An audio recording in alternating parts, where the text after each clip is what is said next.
Colin, this is BJ. I just finished your latest episode. A thought that occurred to me, if you want to use 5th edition but return to the races class, I wonder about a Fey-Pact Warlock as your kind of go-to for an elf that gets it a little more distinct from the kind of magic you associate with wizards and sorcerers and stuff, and it's still got that charm element. If you look at the spells and the abilities for the warlock that really lean into the Archfey Pact, it still has the charm and the glamour and the illusions. You can still get those with the warlock. Anyway, just a thought. Enjoying the podcast. Thanks.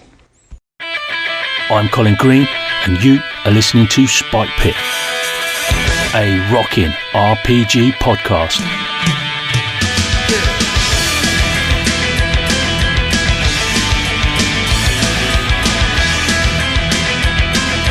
Strap in and enjoy the ride.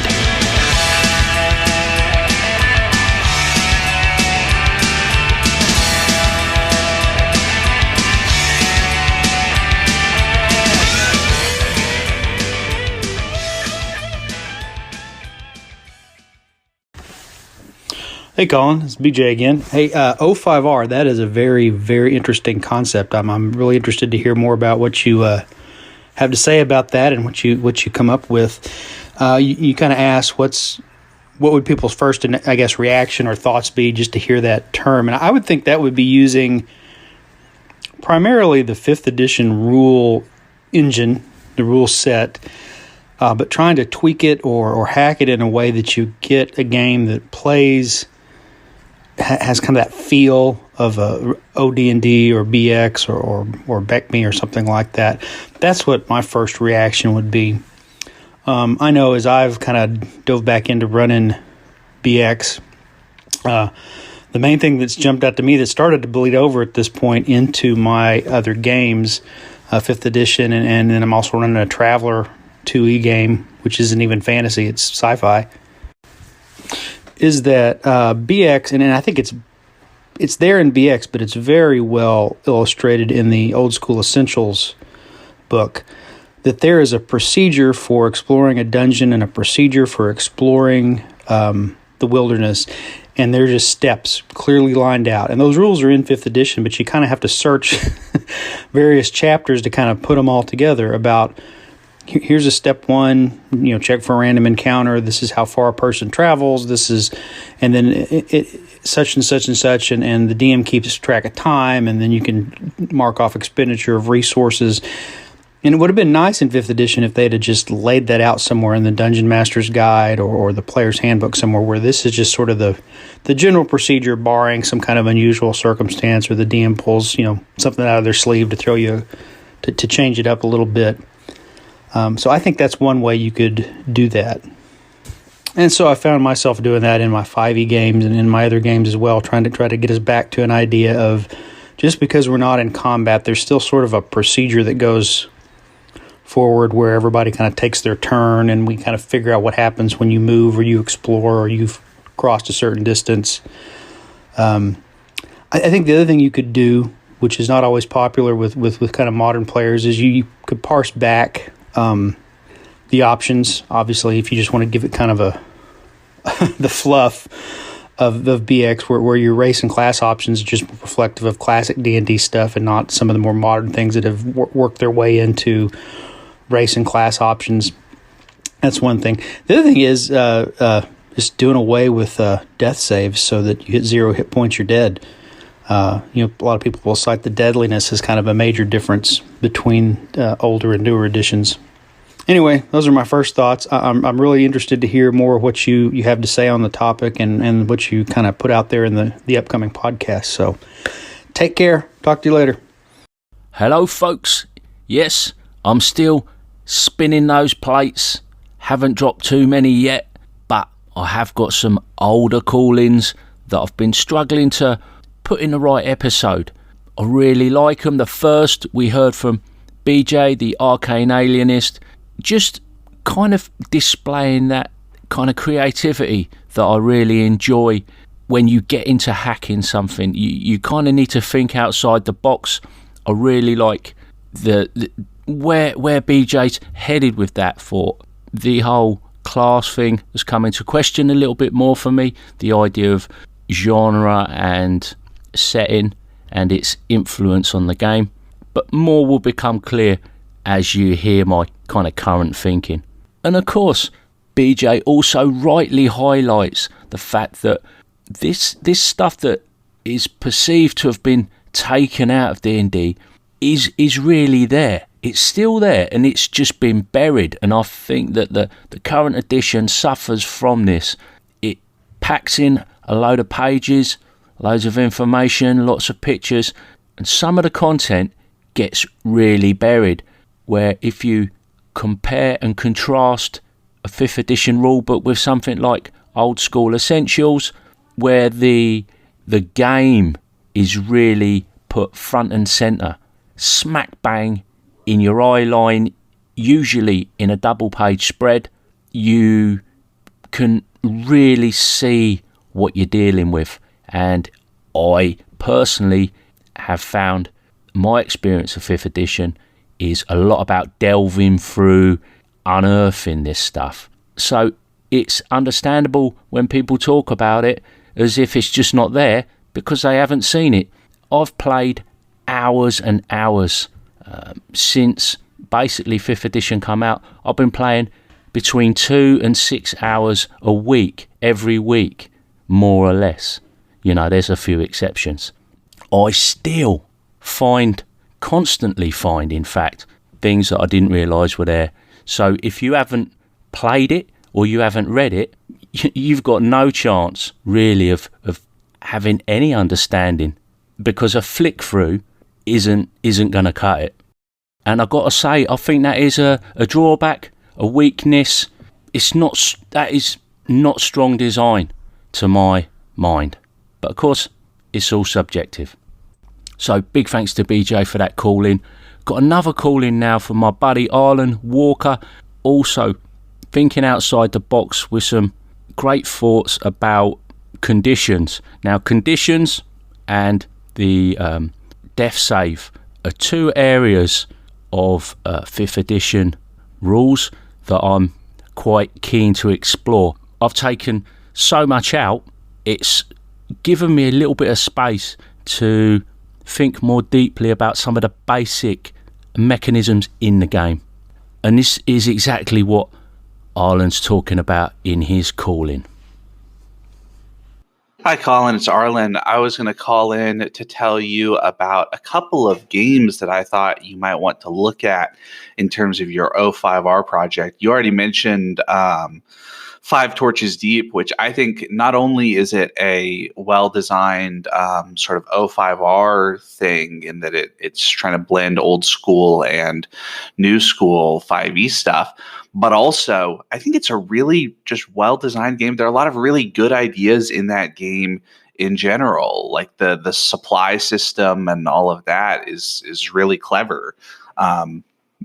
So the other ones I was going to tell you about, there is Vagabonds of Dyfed, which is a powered by the apocalypse resolution mechanic, but tries to do old school style play. And then there's also Torchbearer, which is by the Burning Wheel people. And it is really specifically designed to evoke the feel of playing basic or old school D&D while having a totally different system of resolution. And I think those would both be, particularly Torchbearer, would be really interesting to look at, to talk about, okay, what is it that the designers of this game have identified as sort of the core of the old school experience that they're trying to recreate, and how do they recreate it with a totally different system as a way of thinking about how to work on your own system. So anyway, love the podcast. It's great hanging out and chatting with you, Colin. I'm sure I will call in again as you get further along in the project. And I'll talk to you soon, buddy. So take care. Hey, Colin, it's Arlen. I'm going to suggest an even further simplification than usage die for treasure. What I'm going to say is every time you come back to town, for each individual thing of treasure, so like a sack of coins or a handful of gems or a single large gemstone that, you know, fits in the palm of your hand or something, you have 1d6 of days where you're going to have a new condition. You're going to have 2 new conditions. You're going to have flush with cash and dead broke. And the idea is when you return to town, you turn all your treasure into days where you're flush with cash. So let's say each character has 2 sacks of coins. Everybody rolls 2d6. That's how many days they get where they're flush with cash. So the first day they have to spend resting up and recovering. But every day after that, they can do one thing per day, and they get a charisma bonus for having lots of extra cash, right? So they can't buy any magic items directly with the treasure, but they can go to the temple and ask for healing potions and make a donation or something like that, right? You can't buy magic swords. You can't buy magic armor. You have to find that sort of stuff mostly, but you can ask to use some resources, and you get a charisma bonus for being flush with cash because you're making donations, you're giving gifts, you're doing all that sort of stuff. Once days of flush with cash runs out, you're back to dead broke, and you're not allowed to buy anything at all. You're sleeping in the streets. You're rubbing your last 2 coppers together to buy food. Everything is just, you know, you're totally out of luck, and you better go out adventure and get some more cash, right? That's the basic idea, is that instead of counting all of your coins, all that sort of stuff, trying to manage your money, you're behaving basically like a pirate or a brigand or something like that, where you're used to not having any money. So when you have money, you just spend it. You don't save it, right? There's no banks. There's nothing like that in this, you know, medieval fantasy world. You just spend the money on all sorts of useless crap. So the first day you come back from being out in the wilds, the first day you're back in civilization, you heal up back to full, and you get all of your gear back. So you refill all your arrows, you refill your rations and your water skins, all of your stuff gets back to good condition. And after that, you get as many days as you rolled for your treasure to do stuff in town, to take care of anything that you need to take care of. And then you better go back out into the wilderness to go get some more treasure, because you're an adventurer. That's how you make your money, right? You're not a smith. You're not a Fletcher or something like that. You make your money adventuring. So anyway, that's my idea, is that basically everything you do in town while you're flush with cash, you have a charisma bonus.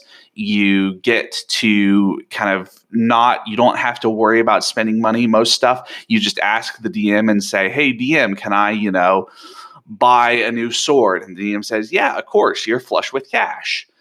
Maybe if you want it to be like a particularly special sword, you make a charisma check to see or a persuasion check to see if you get that particularly special sword.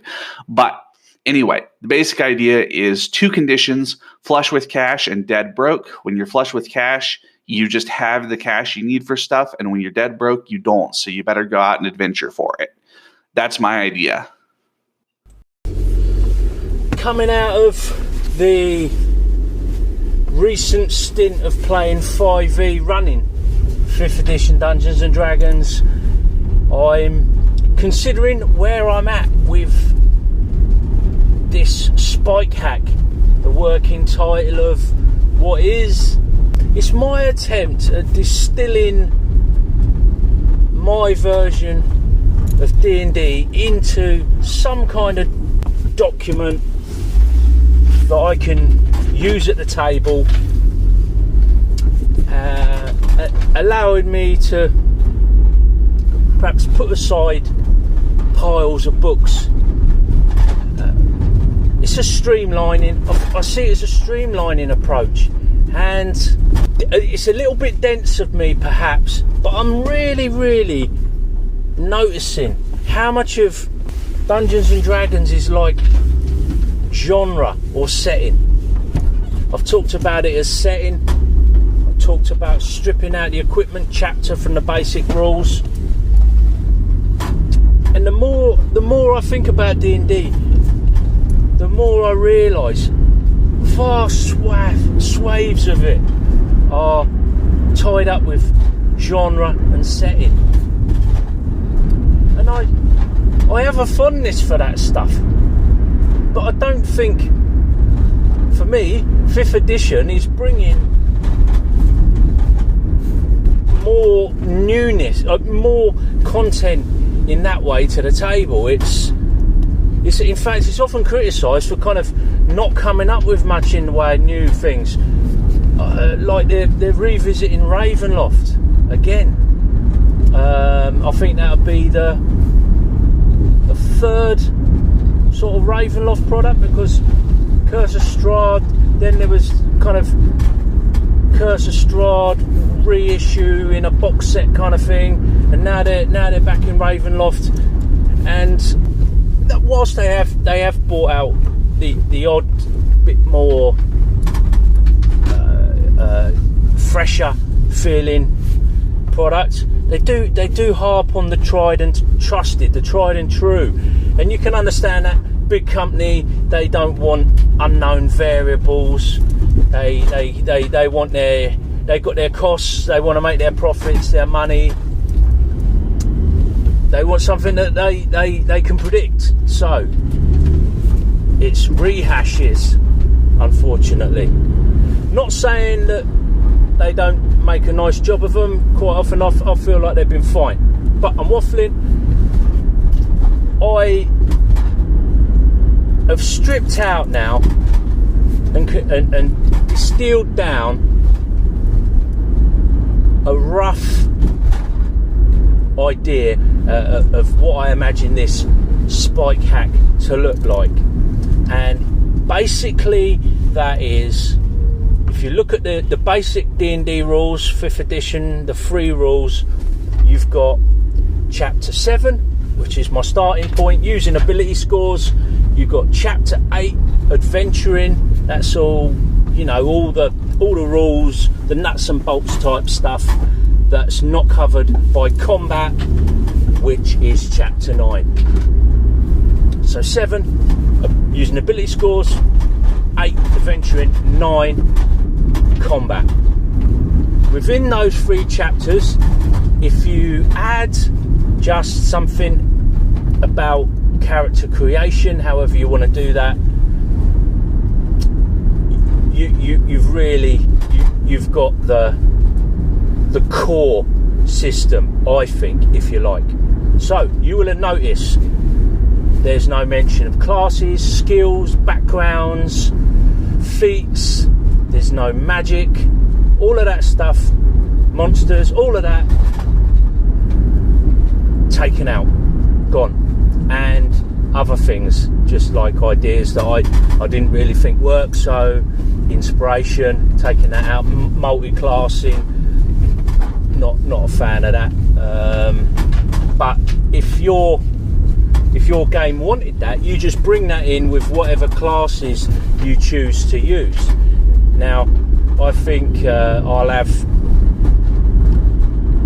got in mind the 4 classic classes. So if I was going to do like classic fantasy, I could drop in the like a warrior, cleric, thief or rogue, and a wizard, sorcerer, some kind of spell chucker,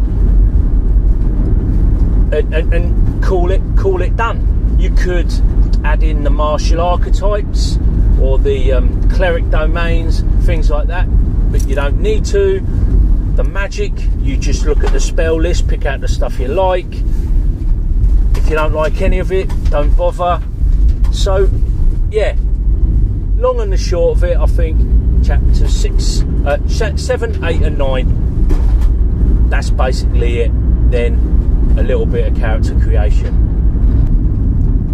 I think I'm there with what I'm stripping out. I think that answers the stripping out of stuff. Oh yeah, and don't forget, of course, I've got the alternate rule for ability proficiency, so that's changed. Yeah, watch this space for further developments. I think it's going to be taking a little bit of a back burner as I delve now into to the black hack. But it's quite staggering, really, reflecting how much of D&D I just didn't really engage with. Never got to grips with the spells or the spell lists at all, I have to say.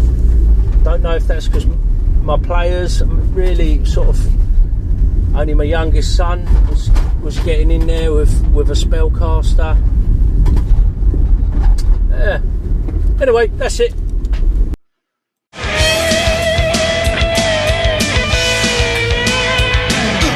And that, as they say, is a wrap. Big thanks goes out to you, the listener, for taking a bit of time out of your day to listen to old Spike Pit. Take care, and I'll catch you later.